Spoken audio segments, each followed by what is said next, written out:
કેમ છો મિત્રો? વંદે માતરમ. આપણે સાપેક્ષમાં ઘણી બધી જાતના દાખલા જોયા છે. હવે બહુ અગત્યના ટોપિક ઉપર આગળ વધી રહ્યા છીએ. આપણે સાપેક્ષનો ટોપિક છે રિવર બોટના દાખલા. આ ઘણી વખત દાખલા પૂછે છે. રિવર બોટના દાખલા કહેવાય ને.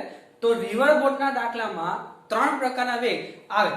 જો અહીંયા લખેલા છે ત્રણ પ્રકારના. પહેલું કયું? વીબીઆર, બીજું વીબી, ત્રીજું છે વીઆર. તમને ખબર જ છે વીબી એટલે કહેવાય બોટનો વેગ. કોઈ પણ સાપેક્ષ લખેલું ના હોય તો બાય ડિફોલ્ટ જમીનની સાપેક્ષ લખાય આપણાથી. તો લખી શકીએ વીબી એટલે જમીનની સાપેક્ષે બોટનો વેગ, વીઆર એટલે રિવર નો વેગ, જમીનની સાપેક્ષે રિવર નો વેગ, અને આ વીબીઆર મતલબ રિવરની સાપેક્ષે બોટનો વેગ, નદીની સાપેક્ષે બોટનો વેગ લખાય વીબીઆર. અને આપણે સાપેક્ષ વેગમાં ખબર જ છે વીબીઆર શું લખી શકીએ આપણે? VB minus VR. ખાસ અગત્યનો શબ્દ છે અહીંયા જોજો. તો આપણે જે નદી અને બોટના દાખલા ગણવા જઈ રહ્યા છીએ એમાં સૌથી પહેલા તમને ખબર પડવી જોઈએ કે રકમમાં જે કિંમત આપી છે એ કિંમત આ ત્રણમાંથી કોની છે? વીબી ની છે, વીઆર ની છે કે વીબીઆર ની છે? બરોબર. તો સૌથી પહેલા જ્યારે તમે કોઈ પણ નદી વહેતી જોઈ હોય, ધારો કે આ રીતે કોઈ નદી વહે છે અને કોઈ પણ બોટ જો લંબ દિશામાં ચલાવવાની શરૂઆત કરે તો આપણને ખબર છે કે આ બોટ સીધે સીધી જઈ શકવાની નથી. એનું કારણ શું? કારણ કે નદી એને આ બાજુ લઈ જશે. એટલે બોટ શરૂ કરે આ બાજુ ગતિ કરવાનું, પણ નદીનો વેગ આ બાજુ છે એટલે એ બોટ ધીમે ધીમે ધીમે ધીમે ખસતી ખસતી આમ જશે. એટલે જ્યારે સામેના કાંટા, આ બે કાંટા છે, તો આ કાંટાથી શરૂ કરે એટલે જ્યારે આ કાંટે પહોંચે એટલે જવું છે સીધું, ગતિ કરે છે સીધી, પરંતુ નદીનો વેગ એને આગળ લઈ જશે, આમ ખેંચી જશે. એટલે પેલું જે બોટ છે સીધું લઈ જાય પણ ધીમે ધીમે ત્રાંસુ થતું થતું અહીંયાથી સામેના કાંઠે અહીંયા પહોંચી જશે. તો એક વેગ તો આપણને ખબર પડે કે નદી આ બાજુ જાય છે એટલે આ જે વેગ આપણે લખ્યો છે આ બાજુનો એને આપણે રિવર નો વેગ લખી શકીએ વીઆર. હવે વૈધા વીબી અને વીબીઆર, એમાંથી વીબી કયું કહેવાય? તો તમને ખબર પડે કે જ્યારે બોટ જવાની કોશિશ કરે સીધી પણ જાય આમ, તો તમે જમીન ઉપર ઉભા જો બોટનું અવલોકન કરતા હોય તો બોટને જવું છે આમ, પણ આપણે બોટ કઈ બાજુ લાગશે? આમ લાગશે.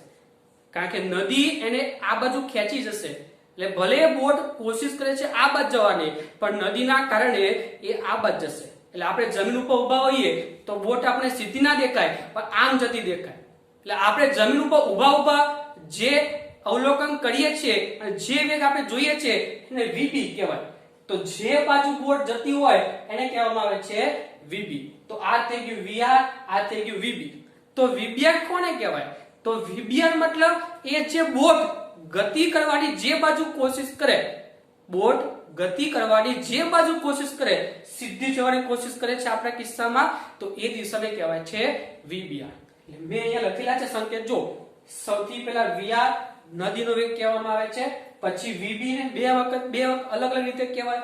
સૌથી પહેલું જમીન ઉપરથી જોતા બોટનો વેગ, અથવા બીજી રીતે કહેવું હોય તો પ્રારંભિક અને અંતિમ બિંદુને જોડતી દિશામાં આવે. મતલબ પ્રારંભિક બિંદુ આ હતું, અંતિમ બિંદુ આ હતું, તો આગળ જે જોડતી દિશાનો વેગ હોય એને કહેવામાં આવે છે વીબી. પછી વીબીઆર ને શું કહેવાય? કે તો કહેવાય આની સાપેક્ષે બોટનો વેગ, અથવા બોટમાં કોઈ વ્યક્તિ બેસેલો હોય તથા તે નદી સાથે તરતો હોય ત્યારે વ્યક્તિને જે વેગ દેખાય એને વીબીઆર કહેવાય. કારણ કે સાપેક્ષ કોણ છે? અહીંયા રિવર, મતલબ આપણું અવલોકન બિંદુ રિવર થઈ ગયું. એટલે નદીમાં એ બેસેલો હોય અને નદીમાં બેસે અવલોકન કરતો હોય તો એ જે વેગ મળે છે એને વીબીઆર કહેવાય.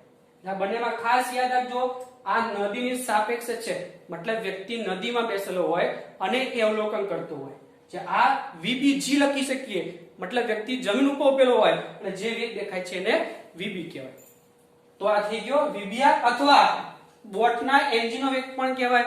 ઘણી વખત દાખલામાં શબ્દ આપેલો હોય બોટના એન્જિનનો વેગ, તો એ આપણે વીબીઆર ધરવાનો છે. અને અથવા ત્રીજી રીતે કેવું હોય તો જે બાજુ તરવાની કોશિશ કરે અથવા બોટ જે બાજુ ગતિ કરવાની કોશિશ કરે, ઘણી વખત સ્વીમર લખેલું હોય તો સ્વીમર જે બાજુ તરવાની કોશિશ કરે એને વીબીઆર કહેવાય. એટલે આ ત્રણ શબ્દ ખાસ. એમાં વીઆર તો તમને આવડી જશે. વીબી અને વીબીઆર માંથી વીબી કયું, વીબીઆર કયું? તો વ્યક્તિ જે બાજુ તરવાની કોશિશ કરે એને કહેવાય વીબીઆર, અને એ નદીના વહેણને કારણે જે બાજુ જાય છે એને કહેવાય છે વીબી. એટલે વીબીઆર આપણું આ થયું. કારણ કે આપણા કિસ્સામાં જે બોટ છે એ કોશિશ કરે છે સીધું, જવાની, પરંતુ આ નદીના કારણે એ આ બાજુ જવાનું છે, એટલે જવાની કોશિશ કરે આ બાજુ એટલે એને વીબીઆર કહેવાય, અને જાય છે આ બાજુ. આપણે જમીન ઉપર ઉભા રહીએ તો આપણે નદીના કારણે, વહેણના કારણે બોટ આ બાજુ જતી દેખાય, એટલે આ થઈ ગયો આપણો વીબી, આ થઈ ગયો આપણો વીબીઆર, અને આ થઈ ગયો વીઆર. અને આ સદિશને બેઠા બેઠા ઉપર ટ્રાન્સફર કરીએ તો જે વીઆર છે ઉપર વીઆર સ્વરૂપે લખી શકીએ. તો આકૃતિ ઉપર તમે જોઈ શકો છો અહીંયા આ એક સદિશ, આ બીજો સદિશ, અને જે વીબી છે ને એ આપણો પરિણામી સદિશ થયો. એટલે પરિણામી સદિશને આપણે આકૃતિ ઉપરથી વીબીઆર સદિશ પ્લસ વીઆર સદિશ લખી શકીએ, અથવા આ જે સમીકરણ છે એમાંથી વીબી ને કરતા બનાવો તો વીઆર સદિશ બે બાદ જાય તો વીઆર સદિશ પ્લસ વીબીઆર સદિશ લખી શકીએ. એટલે વીબી આપણો પરિણામી સદિશ છે એવું આપણે કહી શકીએ. એટલે ખાસ આ બે શબ્દમાં જોજો, ખાસ વીબી એટલે જે બાજુ જાય છે એ, અને વીબીઆર એટલે જે બાજુ જવાની કોશિશ કરે છે, મતલબ જે બાજુ ગતિ શરૂ કરે છે એને વીબીઆર કહેવાય. જો હજી એક એક્ઝામ્પલ આપું છું, આ સેમ એક્ઝામ્પલ લઈએ આપણે. નદી જાય છે આ બાજુ અને વ્યક્તિ આ બાજુ ગતિ કરવાની કોશિશ કરે છે. એ જાય શરૂ કરે છે ગતિ આમ તરવાની, પરંતુ નદીનો વહેણ આ બાજુ હોય ને એટલે આ શું થશે, સીધે સીધો અહીંયા પહોંચી શકવાનો નથી, પણ ધીમે ધીમે નદીનો વહેણ આમ લઈ જશે અને અહીંયાથી અહીંયા પહોંચી જશે. એને જવું હોય અહીંયા, પણ નદીનો વહેણ એ વેગ તમને આપેલો હશે રકમમાં, તો નદી જો ગતિ કરતી હોય તો એ સીધે સીધો જઈ શકવાનો નથી, પણ નદીના વહેણના કારણે એ આ બાજુ જશે. એટલે એને જવું છે આ બાજુ, ગતિ શરૂ કરશે આ બાજુ પણ જશે આ બાજુ. તો જે બાજુ શરૂ કરે ગતિ, જે બાજુ કોશિશ કરે તરવાની અથવા ગતિ કરવાની એને વીબીઆર કહેવાય, અને છેલ્લે જે જતો હોય એને કહેવામાં આવે છે વીબી. એટલે ખાસ શબ્દ બરોબર સમજજો. હવે દાખલા જોઈએ તો ખ્યાલ આવશે. એના માટે પહેલા કોન્સેપ્ટ, દાખલા ગણવા પહેલા આપણે એના કોન્સેપ્ટ કે આના દાખલા કેવા કેવા પ્રકારના આવી શકે. બહુ ઈઝી છે મિત્રો. જો સૌથી પહેલા આપણે કોન્સેપ્ટ સમજી લઈએ. આ બે કાંઠા છે, એક આ બાજુ કાંઠો એક આ બાજુ કાંઠો. અહીંયાથી આપણે ધારીએ કે ભાઈ આ બિંદુ આગળથી, આ ઓ બિંદુ આગળથી કોઈ બોટ હોય એ ગતિ શરૂ કરે છે. હવે જોજો, બોટ ગતિ શરૂ કરે છે આમ y સાથે θ ના ખૂણે, અને રિવરનો વેગ આ બાજુ આપણને આપેલો છે. ફરીથી પાછો સેમ કોન્સેપ્ટ કે જાય છે આ બાજુ, જેને વીબીઆર કહીએ છીએ, પણ ખરેખર નદીનો વહેણ એટલે આ બાજુ જશે, એટલે આમ ગતિ શરૂ કરે પણ વહેણના કારણે ધીમે ધીમે ધીમે ધીમે આમ ક્યાંક પહોંચશે. એટલે જવું હોય ને આ બાજુ પણ પહોંચે આ બાજુ. તો જે બાજુ ગતિ શરૂ કરતો હોય એને વીબીઆર, જે બાજુ કોશિશ કરે એ બાજુ, અને જે બાજુ જતો હોય એને આપણે વીબી કહી શકીએ. બરોબર? અથવા આ વીઆર છે, આ વીબીઆર છે, તો બેનો પરિણામી સદિશ લખવો હોય તો એ છે સમાંતર બાજુ ચતુષ્કોણ દોરતા આપણે. તો આ ઓ, આ એ, આ બી અને આ સી સમાંતર બાજુ ચતુષ્કોણ થઈ ગયો. તો આ એક સદિશ, તો અહીંયા પણ તમે અહીંયા આને વીઆર સ્વરૂપે લખી શકો. તો આ થઈ ગયો આપણો પરિણામી સદિશ વીબી. બરોબર છે? આવા કોઈ દાખલા તમને આપેલા હોય તો સૌથી પહેલા થીટા ખૂણે જો વેગ હોય તો એને બે ઘટકો પાડી દેવા. જો થીટા ખૂણે હોય તો, જો સીધો હોય તો ઘટક પાડવાની જરૂર નથી, પણ જો થીટા ખૂણે વેગ આપેલો હોય તો સૌથી પહેલા બે ઘટકો પાડવા. જો તો આ વીઆર નો x અક્ષ ઉપર છે એટલે એક જ ઘટક આવવાનો છે x અક્ષ ઉપરનો, પણ વીબીઆર આપણો આમ છે થીટા અક્ષના ખૂણે છે, તો જે અક્ષમાં થીટા હોય તે cos ઘટક, સામેની અક્ષમાં sin ઘટક. તો અહીંયા y અક્ષમાં થીટા ખૂણો છે તો વીબીઆર નો cos ઘટક થાય ઉપર અને sin ઘટક થાય આ બાજુ. હવે દાખલા તમે કેવા ટાઈપના પૂછી શકે. તમને નદીના આ પહોળાઈ આપી દીધી હોય તો ઘણી બધી જાતનું પૂછી શકે કે નદી આ જે બોટ છે અથવા કોઈ વ્યક્તિ છે અથવા કોઈ સ્વિમર છે એ અહીંયાથી અહીંયા જાય ત્યાં સુધીમાં કેટલો સમય લાગે. પછી એવું ગતિ શરૂ કરે કે ભાઈ નદીના આ દાખલામાં એવું કીધું હોય કે ભાઈ ગતિ લંબરૂપે શરૂ કરે છે, પરંતુ નદીના વહેણને કારણે એ સીધે સીધો ન જતા x જેટલું અંતર આપે છે. આપણે એને x કીધું છે અહીંયા, જે ડ્રિફ્ટ કહેવામાં આવે. તો આ ડ્રિફ્ટ કેટલું આવું પણ પૂછી શકે કે આ સમય કેટલો, આ ડ્રિફ્ટિંગ કેટલો. કે વ્યક્તિ જવાની કોશિશ કરે સીધું, પણ નદીના વહેણના કારણે એ સીધું જઈ શકવાનો નથી, પણ આ બાજુ ક્યાં જશે તો જે કેટલું ડ્રિફ્ટિંગ થયું કે સામેના કાંઠે પહોંચે તે કેટલું ખસે એવું પૂછી શકે. તેમાં શું કરવાનું? એકદમ સિમ્પલ. જો ધ્યાનથી, સૌથી પહેલા તમે નદીની પહોળાઈ આપેલી છે. હવે તમારી પાસે y અક્ષનો વેગ થઈ ગયો, x અક્ષમાં બે વેગ છે, y અક્ષમાં એક જ છે. તો તમારી પાસે અંતર છે અહીંયાથી અહીંયાનો વેગ પણ છે તમારી પાસે. તો આપણે લખી શકીએ વેગ બરાબર અંતર ભાગ્યા સમય. તો અંતર બરાબર વેગ ગુણ્યા સમય તો વેગ છે v/r cos θ, સમય છે t, આના ઉપરથી સમય મળી જાય, સિમ્પલ. એટલે આપણી પાસે અંતર હોય, આપણી પાસે ઘટકો પહેલા પાડી દીધા હોય તો આપણે ડાયરેક્ટ સમય મળી જાય. આ પહેલું જે શોધવું મળી જાય આપણને. બીજું એવું કીધું કે ડ્રિફ્ટ કેટલું. જોજો આ ડ્રિફ્ટિંગ હું આના માટે કહું છું. આ ઉપર દાખલો હોય તો કે ભાઈ શરૂઆત કરે છે લંબરૂપે અને એ નદીના વહેણને કારણે લંબરૂપે ના પહોંચતા અમુક અંતરે પહોંચે છે તો જેને આપણે ડ્રિફ્ટિંગ કહીએ છીએ. તો ડ્રિફ્ટિંગ કેટલું આ ભૂલી જાવ ત્યારે. આમ થવાની કોશિશ કરતો હોય પણ જાય આ બાજુ તો આ જે ડ્રિફ્ટિંગ મળે એ કેટલું.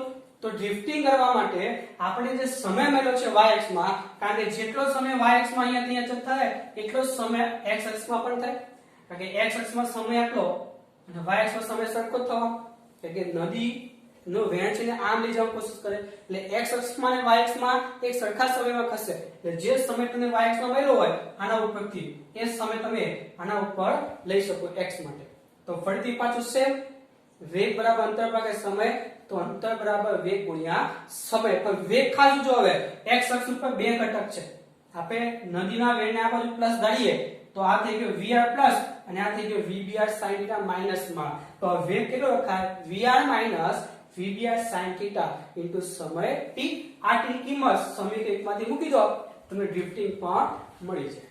લાવા એકદમ ઈઝી દાખલા આવે કે ભાઈ અહીંયા થી અહીંયા પહોંચે ત્યાં સુધીમાં સમય કેટલો, પછી લંબરૂપે ગતિ શરૂ કરે અને સામે કાંઠે પહોંચે ત્યાં સુધીમાં કેટલું ડ્રિફ્ટિંગ થયું એવું પૂછે. તો y અક્ષ સમય શોધી લેવાનો. સૌથી પહેલા વેગના ઘટકો જો હોય તો, પછી y અક્ષ નો વેગ, y અક્ષ નું અંતર છે તો સમય મળી જાય. અને y અક્ષમાં જેટલો સમય લાગે એટલો જ x અક્ષમાં, x અક્ષમાં જે અંતર કાપે એટલો સમય લાગવાનો છે. તો સમયનો ઉપયોગ કરીને x અક્ષનું અંતર શોધી લેવું. એકદમ સિમ્પલ કોન્સેપ્ટ છે. જો દાખલા જોઈએ, એક નદીમાં પાણીના પ્રવાહનો વેગ, સૌથી પહેલા પાણીના પ્રવાહનો વેગ એટલે આપણા માટે vr થઈ ગયું 40 કિલોમીટર પર કલાક છે. આ નદીમાં માછીમાર મોટર બોટને કાંઠાને લંબરૂપે 30 કિલોમીટર પર કલાકના વેગથી હંકારવાનો પ્રયત્ન કરે છે. આપણે હમણાં જ કીધું કે તરવાની કોશિશ કરે, જે બાજુ હંકારવાની કોશિશ કરે એ જે વેગ હોય એને આપણે vbr કીધેલું છે. એટલે આ થઈ ગયું આપણો 30 vbr. મતલબ જે બાજુ હંકારવાનો પ્રયત્ન કરે અથવા શરૂઆત કરતો હોય એ જે વેગ છે ને vbr કહેવાય. તો આ થઈ ગયું vbr, આ થઈ ગયું vr. પ્રયત્ન કરે છે તો મોટર બોટનો પરિણામી વેગ, પરિણામી એટલે કયો, જે બાજુ જતો હોય એ, કોશિશ ભલે સીધું કરતો હોય પણ નદીના વહેણને કારણે એ ત્રાસુ જશે તો એ પરિણામી થઈ ગયું આપણા માટે. જોઈ શકો આકૃતિમાં આ પરિણામી આપણો કહેવાય. આમાં પણ તમે જોઈ શકો આ પરિણામી કહેવાય આપણા માટે, જે આપણે vb કહીએ છીએ. તો vb શોધવાનો છે. તથા પરિણામી વેગની દિશા પ્રવાહની દિશાની સાપેક્ષે, આ ખાસ જોજો આપણને કીધું છે પ્રવાહ દિશાની સાપેક્ષે જે પરિણામી વેગ મળે એની દિશા, દિશા એટલે ખૂણો, પણ ખૂણો કોની સાથે લેવાનો આપણે, પ્રવાહ જે નદીનો હોય એની સાથે લેવાનો છે. તો જો આના ઉપરથી આકૃતિ બનાવી મેં, જો તો આ બે કાંઠા લંબરૂપે ગતિ કરવા શરૂ કરે છે. લંબરૂપે કીધું છે એટલે જવાની કોશિશ કરે લંબરૂપે, પણ આપણને ખબર નદીનો વેણ આ બાજુ હોય તો એ સીધો પહોંચી શકવાનો નથી, પણ અહીંયાથી અહીંયા ક્યાંક પહોંચવાનો છે એવું આપણે કહી શકીએ. જો નદીનો વેગ ન હોય, સ્થિર હોય તો સીધો પહોંચી જાય, પણ નદીનો વેગ છે એટલે સીધો પહોંચવાનો નથી, અહીંયા ત્રાસો અહીંયા ક્યાંક પહોંચવાનો છે. એટલે ભૂલથી આ થીટાને શોધવાનો આપણે કીધો છે નદીના વહેણ સાથે, મતલબ આ 90 - થીટા કહેવાય. જે પરિણામી સદિશ છે ને vb એને કોની સાથે બનાવેલો ખૂણો, તો પ્રવાહની દિશા સાથે. તો આપણે 90 - થીટા શોધવાનું છે. તો સૌથી પહેલા થીટા શોધશું આપણે, પછીના 90 માંથી બાદ કરી નાખશું એટલે પ્રવાહની દિશા સાથે વેગ આ ખૂણ દિશા આપણને મળી જશે. તો સૌથી પહેલા vr 40 અને આ છે vbr. હવે આ સૂત્ર પરિણામી વેગ બરોબર બે રીતે કરી શકો. તમારી પાસે જો પાયથાગોરસ થઈ ગયું, આ 90 નો ખૂણો મળી જાય લંબરૂપે કીધું છે એટલે, તો પાયથાગોરસ થી પણ કરી શકો, અથવા આપણી પાસે આ સૂત્ર છે vb બરાબર vr પ્લસ vbr, પરિણામી સદિશનું મૂલ્ય a નો વર્ગ વત્તા b નો વર્ગ પ્લસ 2ab cos θ વાળું છે આપણી પાસે. થીટા એટલે આ બે વચ્ચેનો ખૂણો, તો vr છે આ બાજુ, vbr છે ઉપર, તો બંને વચ્ચે 90 નો ખૂણો બને. cos 90 ની કિંમત 0 કહેવાય.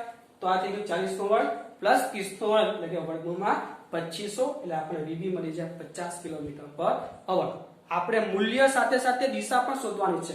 તો દિશા શોધીએ થીટા આવે, પણ થીટા આપણે લીધો છે y અક્ષ સાથે, પણ આપણે પૂછેલો કયો છે 90 માઇનસ થીટા, કારણ કે આપણે જે થીટા બનાવે છે એ આપણે પ્રવાહની દિશા સાથે લેવાનો છે, એટલે આપણે ભલે થીટા અહીંયા લખો વાંધો નહીં, તો પેલા થીટા સુધી લઈએ પછી 90 માઇનસ 5 કરી દેશું આપણે. તો આપણી પાસે VBR કેટલો, તો જો આપણી પાસે VBR ની કિંમત કેટલી, તો આ 30 છે, આ VR ની કિંમત કેટલી છે 40 છે, તો આપણી પાસે આ સામેની બાજુ થઈ ગઈ, આ પાછળની બાજુ થઈ ગઈ, તો tan થીટા બરાબર સામેની બાજુ છેદમાં પાછળની બાજુ લઈએ 40 ના છેદમાં 30, તો આ થઈ ગયું tan થીટા બરાબર 4/3, 4/3 કઈ જગ્યા આવે તો 53 આગળ, મતલબ આ જે 53 થયો, પણ આપણને પૂછેલો છે પ્રવાહની દિશા સાથેનો, આપણને આ પૂછો છે, તો લખી શકીએ પ્રવાહની દિશા સાથે સાપેક્ષે બનાવેલો ખૂણો = 90 માઇનસ થીટા, થીટા જગ્યાએ 53, 90 માં 53 જાય એટલે 37. બરોબર છે, જે પૂછ્યું હોય જેની સાથેનો એની સાથેનો ખૂણો લેવાનો. તમને એવું કીધું હોય કે y અક્ષ સાથેનો કેટલો, તો જવાબ થીટા. અહીંયા પ્રવાહ સાથેનો કીધો છે એટલે પ્રવાહ x અક્ષ ઉપર લીધો છે, તો x અક્ષ સાથેનો ખૂણો લેવો પડે VB નો, એટલે VB નો x અક્ષ સાથેનો ખૂણો થાય 90 માઇનસ થીટા, એટલે કેટલો થયો 37. એટલે સૌથી પહેલા જ્યારે પણ નદી બોટના દાખલા દેખાય એટલે આવી આકૃતિ બનાવી દેવાની, જે બાજુ તરવાની કોશિશ કરે એને VBR લઈ લેવાનું, નદીનો વેળ VR અને પરિણામી મતલબ જે જગ્યાએ જતો હોય એને કહેવાય VB. અને VB એટલે આમ પણ આપણે કીધું છે, જો આ VB એટલે પ્રારંભિક અને અંતિમ બિંદુને જોડતી દિશામાં વેગ, તો આ પ્રારંભિક નદીના વેગને કારણે એ સીધો જઈ શકવાનો નથી, અહીંયા પહોંચશે ક્યાંક, તો આ બે જોડતો જે વેગ હોય એને આપણે VB લઈ લેવાનો, અથવા પરિણામી પણ બોલી શકો. આ ખાસ ભૂલ ના પડે તકેદારી રાખજો, VB અને VBR વચ્ચે જ્યાંથી શરૂઆત કરે અથવા કોશિશ કરે ગતિ કરવાની એને VBR, અને જ્યાં જથ્થો હોય છેલ્લે એને કહેવાય VB. બરોબર, એટલે આટલા લખી લો, પછી આગળ દાખલા આપણે ગણીએ. ચાલો મિત્રો આગળ જઈએ આપણે હવે. તો નેક્સ્ટ દાખલો જો 3 કિલોમીટર/અવર ની ઝડપથી વહેતી એક નદીમાં એક સ્વિમર લંબરૂપે 4 કિલોમીટર/અવર ની ઝડપથી ગતિની શરૂઆત કરે છે. હમણાં જ આપણે બોલી ગયા, જો ગતિની શરૂઆત કરતો હોય અથવા કોશિશ કરતો હોય એ વેગ આપણો VBR કહેવાય. આ થઈ ગયો આપણો VBR, અને આ થઈ ગયો વહેતી નદી કીધું છે, મતલબ ને નદીની ઝડપ થઈ ગઈ, તો આપણે અમારી રિવરની ઝડપ થઈ ગઈ 3 અને VBR થઈ ગયો 4. તો લંબરૂપે ગતિની શરૂઆત કરે છે. હવે આપણે જો આકૃતિ બનાવીએ, સૌથી પહેલા આવા દાખલાની આકૃતિ બનાવતા જોઈ લેવાનું. તો આ થઈ ગયા બે કાંટા, અહીંથી શરૂ કરે, લંબરૂપે ગતિની શરૂ કરે છે, પણ નદીનો વહેણ આપેલો છે, એનો મતલબ લંબરૂપે ભલે શરૂ કરતો હોય પણ લંબરૂપે જઈ શકવાનો નથી, એટલે જશે આમ તો શરૂઆત આમ કરશે પણ નદીને આમ ખેંચી જશે એટલે અહીંયાથી અહીંયા પહોંચશે, લંબરૂપે પહોંચી શકવાનો નથી. બરોબર, એટલે સ્થિર નથી ને ગતિ કરે છે, એટલે ગતિ કરતી હોય એને આમ શિફ્ટ થવું પડે છે, કારણ કે નદીને આમ લઈ જશે એટલે સીધો જઈ શકવાનો નથી, પણ A થી C સુધી જવાનો. તો સૌથી પહેલો સવાલ, નદીને કેટલા સમયમાં સ્વિમર ઓળખશે? નદીની પહોળાઈ આપી છે 16 કિલોમીટર, મતલબ D આપ્યું છે 16 કિલોમીટર, તો કેટલા સમયમાં આ નદીને ઓળખશે એવું કીધું છે. બીજો સવાલ, સ્વિમર સામેના કાંઠે પહોંચે ત્યારે તે કાંઠાથી કેટલા અંતર હશે? ધારો કે કાંઠો બધા લઈએ, તો સામેના કાંઠે મતલબ અહીંયા પહોંચે તો આ કાંઠાથી કેટલે દૂર હશે? આ કાંઠાથી કેટલે દૂર મતલબ x આપણે શોધવાનું છે, કારણ કે અહીંયાથી ગતિ શરૂ કરે તો નદીના વહેણને કારણે એ C આગળ પહોંચવાનો છે, તો કાંઠાથી કેટલા અંતર શિફ્ટ થઈ ગયો? એ x જેટલા અંતર શિફ્ટ થઈ ગયો, તો આપણે x શોધવાનું છે. ત્રીજો, આ દરમિયાન સ્વિમરનું કુલ અંતર કેટલું? ખરેખર સ્વિમર કુલ અંતર કેટલું આપ્યું? તો અહીંયા પહેલાથી જે પહેલું બિંદુ હોય એ જે છેલ્લું બિંદુ હોય એ બે વચ્ચેના અંતરને કુલ અંતર કહેવાય.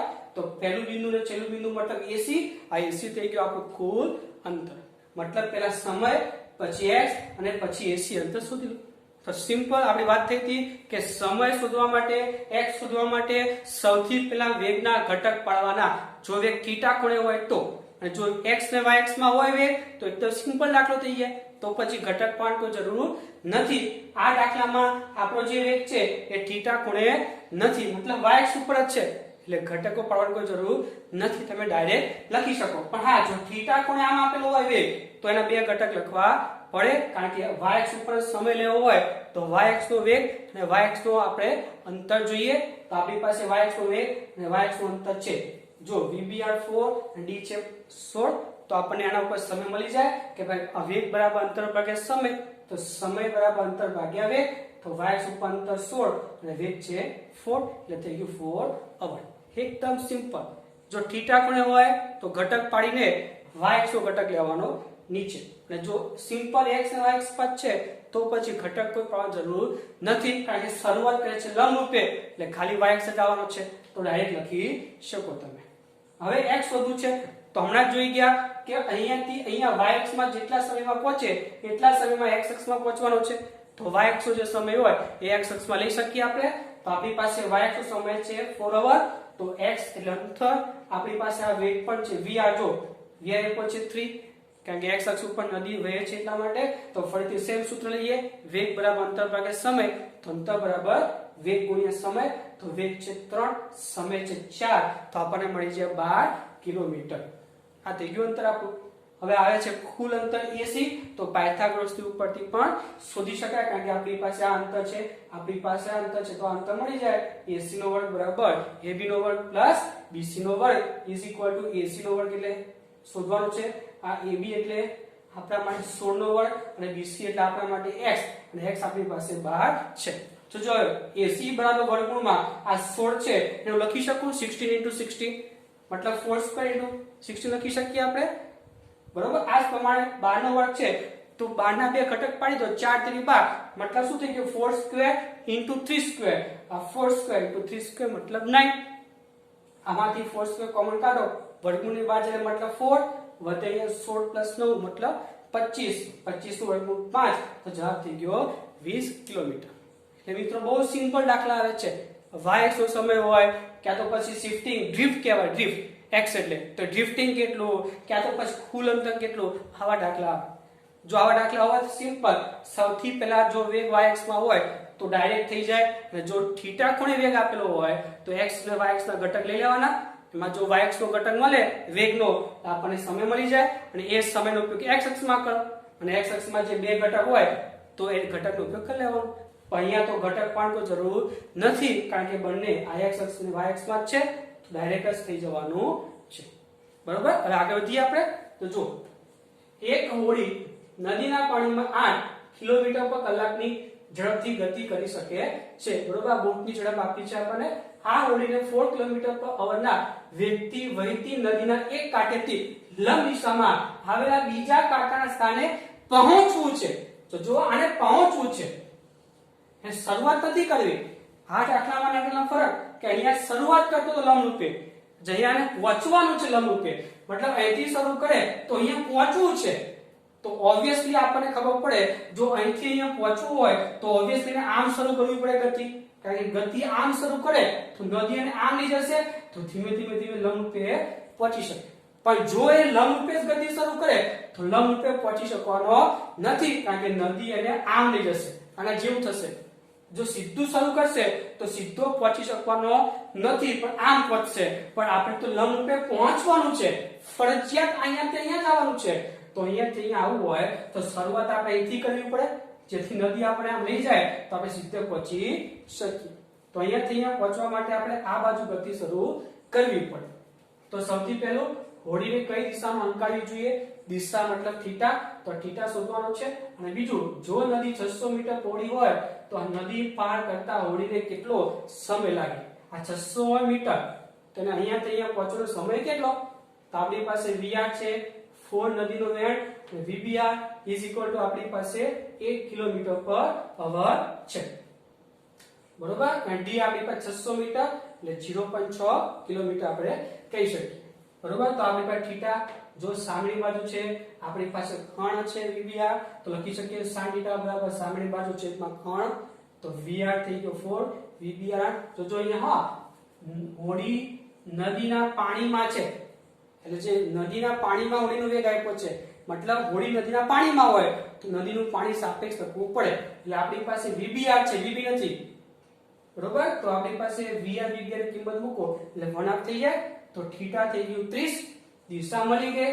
બીજું કીધું છે કેટલો સમય લાગે, તો આપણી પાસે અંતર છે, બરોબર. તો આપણને ખબર પડે અહીંયા, તો જો અહીંયા થીટા છે તો આપણી પાસે જો વેગ હોય તો આપણે વેગ બરાબર અંતર ભાગ્યા સમય ઉપરથી સમય લઈ શકીએ. તો વેગ શોધી લઈએ આપણે. તો જો vb બરાબર પેલા vb વેગ શોધી લઈએ vb, ચાલો. તો આપણી પાસે થીટા થઈ ગયો, આપણી પાસે vr ની કિંમત છે 4, પછી vbr ની કિંમત છે 8, તો VB આપણે શોધવું હોય તો પાયથાગોરસની ઉપરથી મળી શકે, અથવા થીટા તમારી પાસે છે તો તમે sin tan નો ઉપયોગ પણ કરી શકો. તમને જે મેથડ ફાવે એ મેથડ કરવાનો. પાયથાગોરસથી પણ ચાલે અને આ મેથડથી પણ ચાલે.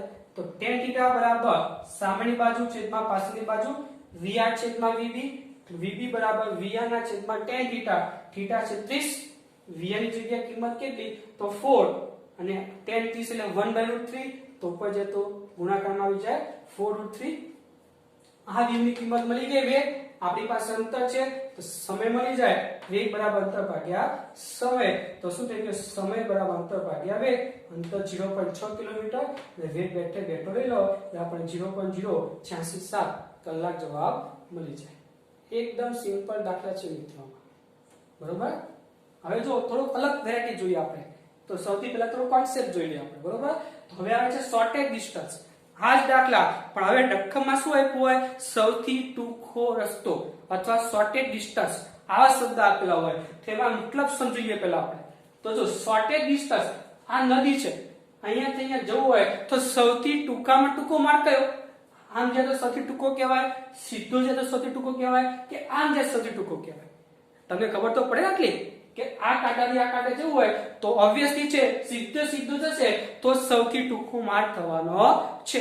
આમ જશે તો સૌથી ટૂંકો માર્ગ થવાનો નથી. એટલે જ્યારે પણ રકમમાં સૌથી ટૂંકો માર્ગ કીધો હોય એટલે ફરજિયાત આપણે સ્ટ્રેટ લંબ રૂપે જવું પડે. જે આપણા માટે AB છે એ આપણો સૌથી ટૂંકો રસ્તો કહેવાય. મતલબ AB એ શોર્ટેજ ડિસ્ટન્સ આપણું થઈ ગયું. તો હવે AB શોધવું હોય તો તમારી પાસે VBR, VR કે VB કોઈ પણ કિંમત હોય તો તમે થીટા શોધી શકો. પહેલા કે ભાઈ VR બરાબર VBR sin થીટા, તમે sin થીટા નો ઉપયોગ કરો, સામેની બાજુ છેદમાં કર્ણ લઈ શકો, એના ઉપરથી તમને sin થીટા મળી જાય. અથવા તમે ઘટકો સરખાવો તોય ચાલે, કારણ કે જો સૌથી ટૂંકામાં ટૂંકો માર્ગ જવો હોય તો આપણે ફરજિયાત લંબ રૂપે જવું પડે. મતલબ લંબ જે ઘટક હોય એ આપણો મળવો જોઈએ. વેગનો ખાલી લંબ ઘટક જ હોવો જોઈએ, કારણ કે ઓબ્વિયસલી છે આપણે સીધા જઈએ છીએ, આપણે ત્રાંસા નથી જતા. જો ત્રાંસા જઈએ આપણે તો આપણી પાસે x ઘટક અને y ઘટક બંને હોવું જોઈએ, પણ આપણે માત્ર લંબ ઘટક છે એટલે શોર્ટેજ ડિસ્ટન્સ છે. એટલે તો જો લંબ રૂપે જઈએ આપણે તો આપણી પાસે વેગનો ખાલી કયો ઘટક હોવો જોઈએ? y ઘટક હોવો જોઈએ. x ઘટક 0 થઈ જવો જોઈએ, તો જ આપણે લંબ રૂપે જઈ શકવાના છીએ. કારણ કે જો આપણી પાસે બે ઘટક હોય તો સ્ટ્રેટ મળવાનું નથી આપણને, આમ ત્રાંસુ ક્યાંક મળે આપણને. પણ જો આપણો x ઘટક 0 હોય, ખાલી y ઘટક વેગનો હોય, મતલબ ખાલી વેગ yx માં જ હોય તો આપણે શોર્ટેજ ડિસ્ટન્સ શોધી શકીએ ના ઉપરથી. તો x ઘટક 0 કરવો હોય તો આપણી પાસે જો જવું છે લંબ, તો ઓબ્વિયસલી શરૂઆત આમથી કરવી પડે, તો આમથી શરૂઆત કરીએ. જવું છે લંબ તો ઓબ્વિયસલી આના બે ઘટક પડે, એક પડી જાય VBR cos θ, બીજો VBR sin θ. નદીનો વેગ તો આ બાજુ જવાનો છે VR. તો જો yx નો ઘટક ખાલી જોઈએ, આપણે શોર્ટેજ ડિસ્ટન્સ લેવું હોય તો ખાલી વેગનો y ઘટક હોવો જોઈએ. તો x ઘટક 0 કરવા હોય, કેન્સલ કરવા હોય, એનો મતલબ શું થઈ ગયો? બંને ઘટક સરખા હોવા જોઈએ ફરજિયાત. જો બંને સરખા નહીં હોય તો વેગનો x ઘટક મળશે. જો વેગનો x ઘટક મળે, વેગનો y ઘટક મળે તો આપણો વેગ વચ્ચે ક્યાંક મળશે આપણને. વેગનો x ઘટક, વેગનો y ઘટક, તો વેગ આમ મળે. પણ આપણે તો અહીંયા શોર્ટેજ ડિસ્ટન્સ માટે a થી b નો જ અંતર જોઈએ, તો વેગનો પણ એ જ ઘટક જોઈએ, ખાલી y હોવું જોઈએ, વેગમાં x ઘટક હોવો જોઈએ નહીં. તો x ઘટક કેન્સલ કરવા પડે, કેન્સલ કરવા માટે બંને સરખા હોવા જોઈએ. તો બંને સરખાવા છે. VR બરાબર VBR sin θ ના ઉપર sin θ બરાબર VR છેદમાં VBR લખી શકીએ. એટલે જ્યારે પણ રકમમાં આવો શબ્દ આપેલો હોય ફરજિયાત x અક્ષના વેગ સરખે દેવાના. sin θ મળી ગયા તમને. હવે θ મળી ગયો તો ઓબ્વિયસલી છે હવે અંતર શોધવું છે, શોર્ટેજ ડિસ્ટન્સ. તો આપણી પાસે સમય, આપણી પાસે વેગ હોવો જોઈએ. તો જો આપણે લખી શકીએ VB બરાબર VBR cos θ, કારણ કે y એક્સોલેટર થઈ ગયો VBR cos θ, એના ઉપર સમય બરાબર વેગ બરાબર અંતર ભાગ્યા સમય, તો સમય બરાબર અંતર ભાગ્યા વેગ, અંતર ભાગ્યા વેગ. વેગ કયો? VBR cos θ. આ થઈ ગયો સમય. ખબર પડી ગઈ. પૂછે કે શોર્ટેજ ડિસ્ટન્સ કાપવા માટે લાગતો સમય કેટલો? તો સૌથી પહેલા સરખાવી થીટા શોધી લેવાના. એ થીટા ઉપરથી કિંમત મૂકો થીટાની આમાં એટલે તમને વેગ મળી જાય, અને વેગ મળે એટલે તમને સમય મળી જાય. કોન્સેપ્ટ તો આ જ છે, વેગ બરાબર અંતર ભાગ્યા સમય ઉપરથી. પણ થીટા શોધવો જરૂરી છે. આમાં થીટા નહીં આપેલો હોય તો થીટા શોધવા માટે આ બંને ઘટક સરખાઈ દેવાના એટલે તમને થીટા મળી જાય. એ થીટા મળે એટલે તમને સમય પણ મળી જશે.